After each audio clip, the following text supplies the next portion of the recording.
तो आज सुनते हैं एक सांप और ब्राह्मण की कहानी। तो एक बार बोलिए प्रेम से नाग देवता की जय, शिव जी की जय, माता पार्वती की जय। एक समय की बात है, लालपुर नाम के एक गांव में सुखदेव नाम का दरिद्र ब्राह्मण अपनी पत्नी और अपने एक बेटे के साथ रहता था। वह बहुत गरीब में वे जैसे तैसे अपना जीवन यापन कर रहा था। सुखदेव भगवान शिव को बहुत मानता था, मन ही मन हमेशा उनका नाम जपता रहता। तो वही ब्राह्मण की पत्नी बहुत ही ज्यादा धूर्त और लालची थी। वो हमेशा किसी न किसी बातों को लेकर पति से झगड़ती रहती थी। ब्राह्मण की पत्नी ब्राह्मण से कहता कि इस गांव में मैं तो हमें कोई भिक्षा नहीं देता, आप दूसरे गांव में जाकर भिक्षा ही क्यों नहीं मांगते? इस तरह दरिद्रता में हम कब तक जिएंगे? ब्राह्मण ने उत्तर दिया कि मैं अपनी तरफ से कोशिश तो करता हूँ, अब अगर मेरी किस्मत में ही सुख नहीं है तो मैं क्या करूं?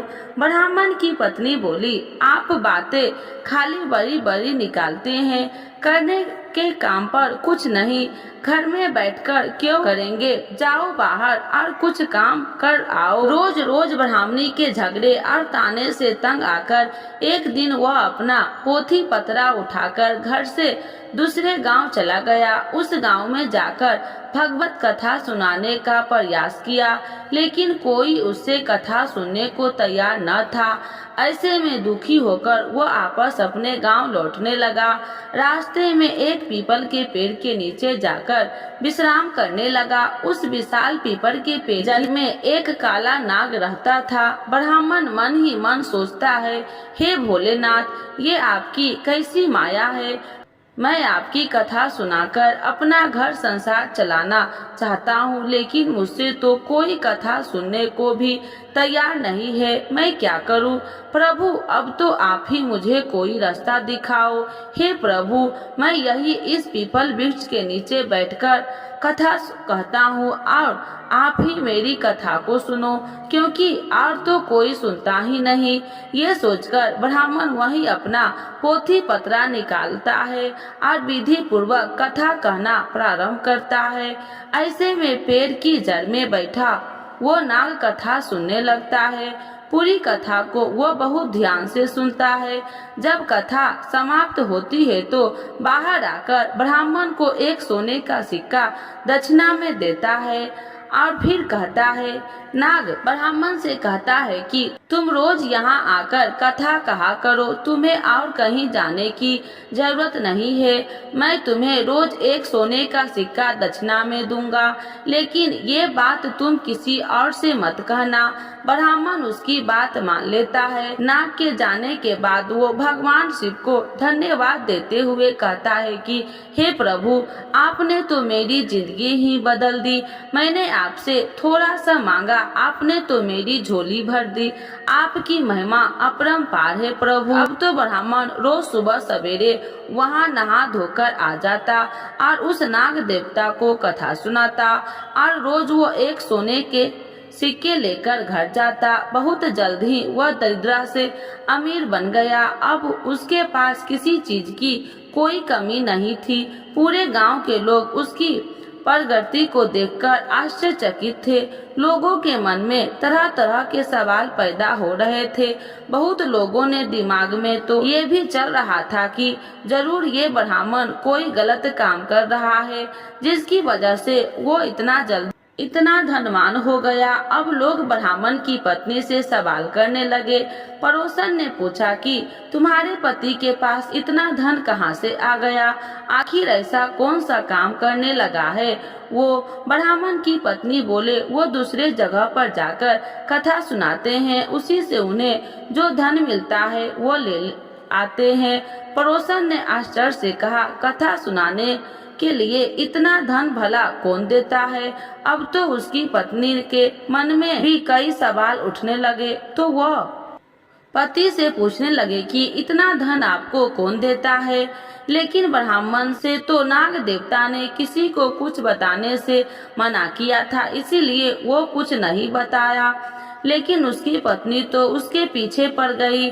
वो हर जिद करने लगी जिससे ब्राह्मण सोने के सिक्के के बारे में उसे बता दे कि वो कहाँ से आता है। कैसे में एक दिन ब्राह्मण विवश हो गया और उसने धीरे से पत्नी को नाग के बारे में सब बता दिया। तब वह उसकी पत्नी के मन में काफी ज्यादा लालच आ गया। उसने सोचा कि जरूर उस पीपल के पेड़ के नीचे वो खजाना है जहाँ से नाग सोने की मोहर लेकर देता है। अगर उस नाग को मार दिया जाए तो पूरा खजाना मिल सकता है। इसीलिए ब्राह्मणी ने अपने पति को खाने में नशे की दवाई मिला दी, जिससे सुबह को उसकी नींद ही नहीं खुली और उसने अपने जवान बेटे को उठाकर कहा। ब्राह्मण की पत्नी अपने बेटे से कहा, सुनो बेटा, वहाँ पीपल के पेड़ के नीचे रोज तुम्हारे पिता कथा कहते हैं, जिसे सुनने के बाद एक नाग सांप आकर उन्हें सोने का सिक्का देता है। उस पीपल के पेड़ के जड़ में जरूर कोई खजाना दबा हुआ है। तुम वहां जाकर कथा कहो और जब कथा समाप्त होने पर तो सर्प तुम्हें सिक्का देने आए तो उसे मारकर उस पेड़ के नीचे से पूरा खजाना निकाल कर ले आना। बेटे को भी लालच आ गया और वो पोथी पतरा लेकर उस पीपल के पेड़ के नीचे जा पहुंचा और जाकर कथा कही। जब नाग देवता सिक्का लेकर उसे देने आए तो उसने नाग पर फफारे से फहार कर दिया, जिससे नाग की पूंछ कट गई और वह किसी तरह बचकर वहां से निकल गया। जैसे ही ब्राह्मण के बेटे ने पेड़ के नीचे खोदना शुरू किया तो नाग ने पीछे से उस ब्राह्मण के बेटे को डस लिया, जिससे उसकी मृत्यु हो गई। इधर जब ब्राह्मण का नशा टूटा तो उसने देखा कि उसका पोथी पतरा वहाँ नहीं है। उसे समझ में आ गया कि कुछ तो गलत हुआ है। वो जल्दी जल्दी से पीपल के पेड़ के पास गया तो अपने बेटे की मृत्यु देखकर दुखी हो गया। तब उसी सारी बात समझ में आ गई। उसने अपने बेटे की मृत शरीर का अंतिम संस्कार किया। उसके बाद उसने अपनी पत्नी से कहा, ब्राह्मण ने अपनी पत्नी से कहा, मुझसे बहुत बड़ी भूल हो गई कि मैंने नाग देवता के मना करने के बावजूद तुमसे ये बात बताई। आज तुम्हारे लालच की वजह से हमारे पुत्र को हमने खो दिया। लेकिन उसकी पत्नी को उसकी बात का कोई असर नहीं हुआ। दूसरे दिन उसकी पत्नी ने उससे कहा कि आप जाकर उस नाग देवता को कथा सुनाइए, कम से कम घर का खर्च तो चलता रहे। पत्नी की बात से विवश होकर वह अपना पोथी पतरा लेकर फिर उस पीपल के पेड़ के नीचे गया और कथा कही। कथा समाप्त होने पर वो नाग देवता बाहर आया। उसने ब्राह्मण से कहा, क्रोध पूर्वक कहा, तुम यहाँ से चले जाओ। ब्राह्मण, तुम पुत्र के मृत्यु से दुखी हो तो मैंने अपने पूछ को खोने से दुखी हूँ। मैंने तुम्हें पहले ही मना किया था कि ये बात तुम किसी को मत बताना, लेकिन तुमने मेरे साथ विश्वासघात किया है। मैं तुम्हें श्राप देता हूँ कि जो संपत्ति तुमने मेरे द्वारा अर्जित की वो सारी नष्ट हो जाएगी। नाग के श्राप से कुछ दिनों में ब्राह्मण फिर से दरिद्र हो गया। उसने अपनी पत्नी से कहा, आज तुम्हारी लालच की वजह से हम फिर से दरिद्र हो गए हैं। अब उसकी पत्नी को भी अपने किए पर काफी पश्चाताप हुआ, लेकिन होनी को कौन टाल सकता है और बिना हुआ समय वापस नहीं आता। दोस्तों, इस कहानी से हमें ये सीख मिलती है कि इंसान को कभी भी ज्यादा लालच नहीं करना चाहिए, क्योंकि ज्यादा लालच इंसान के लिए घातक साबित होता है। तो एक बार बोलिए प्रेम से शिव जी की जय, माता पार्वती की जय, गौरी पुत्र गणेश भगवान की जय, नाग देवता की जय। आज सुनते हैं नाग पंचमी 2024 नाग पंचमी की संपूर्ण कथा।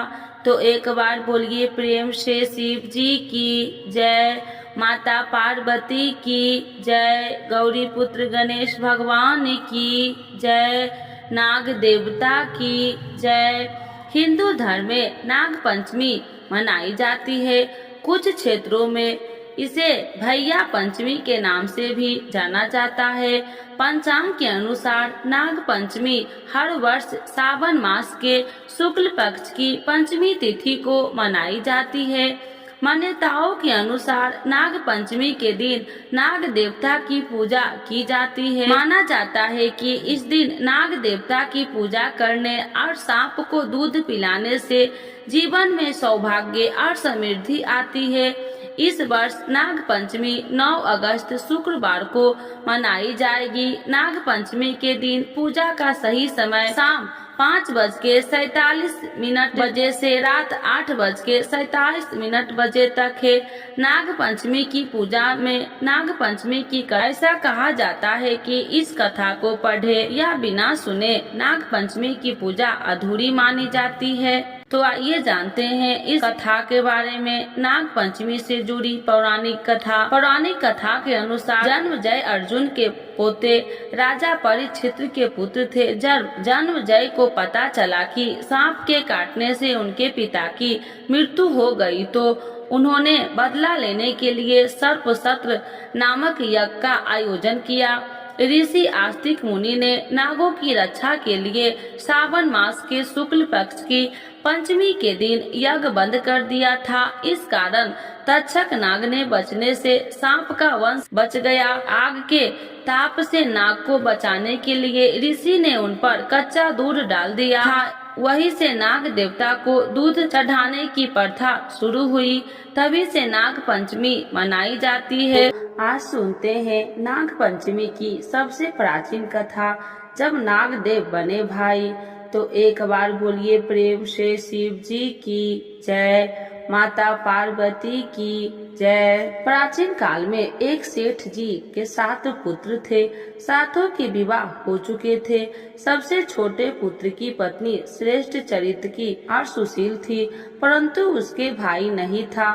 एक दिन बड़ी बहू ने घर लिपने को पीली मिट्टी लाने के लिए सभी बहुओं को साथ चलने को कहा तो सब डलिया और खुरपी लेकर मिट्टी खोदने लगी। तभी वहाँ एक सर्प निकला जिसे बड़ी बहू खुरपी से मारने लगी। यह देखकर छोटी बहू ने उसे रोकते हुए कहा, मत मारो, यह बेचारा निरपराध है। यह सुनकर बड़ी बहू ने उसे नहीं मारा। तब सर्प एक और जा बैठा। तब छोटी बहू ने उससे कहा, हम अभी लौट कर आती हूँ, तुम यहाँ से जाना मत। यह कहकर वह सबके साथ मिट्टी लेकर घर चली गई। वहाँ कामकाज में फंसकर सर्प से जो वादा किया था उसे वह भूल गई। उसे दूसरे दिन यह बात याद आई तो सबको साथ लेकर वहाँ पहुँची और सर्प को उस स्थान पर बैठा देकर बोली, सर्प भैया नमस्कार। सर्प ने कहा, तू भैया कह चुकी है इसीलिए तुझे छोड़ देता हूँ, नहीं तो झूठी बात कहने के कारण तुझे अभी डस लेता। यह बोली, भैया मुझसे भूल हो गई, उसकी क्षमा मांगती हूँ। अब सर्प बोला, अच्छा तू आज से मेरी बहन हुई और मैं तेरा भाई हुआ, तुझे जो मांगना हो मांग ले। वह बोली, भैया मेरा कोई भाई नहीं है, अच्छा हुआ जो तू मेरा भाई बन गया। कुछ दिन व्यतीत होने पर वह सर्प मनुष्य का रूप रखकर उसके घर आया और बोला कि मेरी बहन को भेज दो।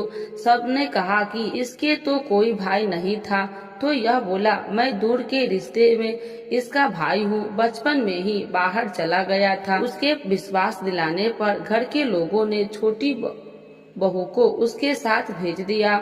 उसने मार्ग में बताया कि मैं वही सर्प हूँ, इसीलिए तू डरना नहीं और जहाँ चलने में कठिनाई हो वहाँ मेरी पूंछ पकड़ लेना। उसने कहे अनुसार ही किया और इस प्रकार वह उसके घर पहुँच गई और वहाँ के धन ऐश्वर्य को देखकर वह चकित हो गई। एक दिन सर्प की माता ने उससे कहा, मैं एक काम से बाहर जा रही हूँ, तू अपने भाई को ठंडा दूध पिला देना। उसे यह बात ध्यान न रही और उसे गर्म दूध पिला दिया, जिससे उसका मुख बेहतर जल गया। यह देखकर सर्प की माता बहुत क्रोधित हुई, परंतु सर्प के समझाने पर शांत हो गई। तब सर्प ने कहा कि बहन को अब उसके घर भेज देना चाहिए। तब सर्प और उसके पिता ने उसे बहुत सा सोना चांदी जवाहरात वस्त्र आभूषण आदि देकर उसके घर पहुंचा दिया। इतना ढेर सारा सामान धन देखकर बड़ी बहू ने ईर्ष्या से कहा, भाई तू बड़ा धनवान है, तुझे तो उससे और भी धन लाना चाहिए। सर्प ने यह वचन सुना तो सब वस्तुएं सोने की आकार दे दी। यह देखकर बड़ी बहू ने कहा, इन्हें झाड़ने की झाड़ू भी सोने की होनी चाहिए। तब सर्प ने झाड़ू भी सोने की लाकर रख दी। सर्प ने छोटी बहू को हीरा मोनियो एक अद्भुत हार दिया था। उसकी प्रशंसा उस देश की रानी ने भी सुनी और राजा से बोली कि सेठ की छोटी बहू का हार यहाँ आना चाहिए। राजा ने मंत्रियों को हुक्म दिया कि उससे वह हार लेकर शीघ्र उपस्थित हो। मंत्री ने सेठ जी से हार लाकर कहा कि महारानी जी छोटी बहू का हार पहनेगी, उससे लेकर मुझे दे दो। सेठ जी ने डर के कारण छोटी बहू से हार मांगकर दे दिया। छोटी बहू को यह बात बहुत बुरी लगी। उसने अपने सर्प भाई को याद किया और आने पर प्रार्थना की, हे भैया, रानी ने हार छीन लिया है। तुम कुछ ऐसा करो कि जब वह हार उसके गले में रहे तब तक के लिए सर्प बना जाए, और जब वह मुझे लौटा दे तब हीरो और मणियों का हो जाए। सर्प ने ठीक वैसा ही किया। जैसे ही रानी ने हार पहना वैसे वह सर्प बन गया। यह देखकर रानी चीख पड़ी और रोने लगी। यह देखकर राजा ने सेठ के पास खबर भेजी कि छोटी बहू को तुरंत भेजो। सेठ जी डर गए कि राजा न जाने क्या करेगा। वे स्वयं छोटी बहू को साथ लेकर उपस्थित हुए। राजा ने छोटी बहू से पूछा, तूने क्या जादू किया है? मैं तुझे दंड दूंगा। छोटी बहू बोली, राजा अधिष्ठान क्षमा कीजिए, यह हार ही ऐसा है कि मेरे गले में हीरो और मणियों का रहता है और दूसरे के गले में सर्प बन जाता है। यह सुनकर राजा ने वह सर्प बना हार उसे देकर कहा, अभी पहनकर दिखाओ। छोटी बहू ने जैसे ही उसे पहना वैसे ही हीरो मणियों का हो गया। यह देखकर राजा को उसकी बात का विश्वास हो गया और उसने प्रशंसा होकर उसे बहुत सी मुद्राएं और पुरस्कार में दे दी। छोटी बहू अपने हार और इन चीजों सहित घर लौट आई। उसके धन को देखकर बड़ी बहू ने ईर्ष्या के कारण उसके पति को सिखाया कि छोटी बहू के पास कहीं से धन आया है। यह सुनकर उसके पति ने अपनी पत्नी को बुलाकर ठीक ठीक बता कि यह धन तुझे कौन देता है। तब वह सर्प को याद करने लगी। तब उसी समय सर्प ने प्रकट होकर कहा, यदि मेरी धर्म बहन के आचरण पर संदेश प्रकट करेगा तो मैं तुझे खा लूंगा। यह सुनकर छोटी बहू का पति बहुत प्रसन्न हुआ और उसे सर्प देवता का बड़ा सत्कार किया। उसी दिन से नाग पंचमी का त्योहार मनाया जाता है और स्त्रियां सर्प को भाई मानकर उसकी पूजा करती है। तो एक बार बोलिए प्रेम से नाग देवता की जय, शिव जी की जय, माता पार्वती की जय, गौरी पुत्र गणेश भगवान की जय। आरती नाग देवता की। आरती करो हरि हरि करो, नटवर की भोले शंकर की। आरती करो शंकर की, आरती करो हरि हरि की करो, नटवर की भोले शंकर की। आरती करो शंकर की। सर पर शीश का मुकुट सकारे, तारों की पायल झनकारे। सर पर शीश मुकुट सकारे, तारों की पायल झनकार। धरती अंबर डोले तांडव लीला से, नटवर की आरती करो शंकर की। आरती करो हरि हरि करो, नटवर की भोले शंकर की। आरती करो शंकर की। कनिका हर पहने वाले, शंभु है जग के रखवाले। कनिका हर पहनने वाले, शंभु है जग के रखवाले। सकत चराचर जगनती की, गूती पर विष धर के। सकत चराचार जग नीति की, गूती पर शीश धर के। आरती करो शंकर जी की। आरती करो हरि हर करो, नटवर की भोले शंकर की, आरती करो शंकर की। महादेव जय जय शिव शंकरनाथ, जय शिव शंकर जय शिव शंकर, जय गंगाधर जय डमरूधर, जय गंगाधर जय डमरूधर। हे देवों के देव मिटा दो तुम विपदा घर घर की, आरती करो हरि हरि की करो, नटवर की भोले शंकर की, आरती करो शंकर की, आरती करो हरि हरि की करो, नटवर की भोले शंकर की, आरती करो शंकर की। तो एक बार बोलिए प्रेम से शिव जी की जय, माता पार्वती की जय, नाग देवता की जय, गौरी पुत्र गणेश भगवान की जय।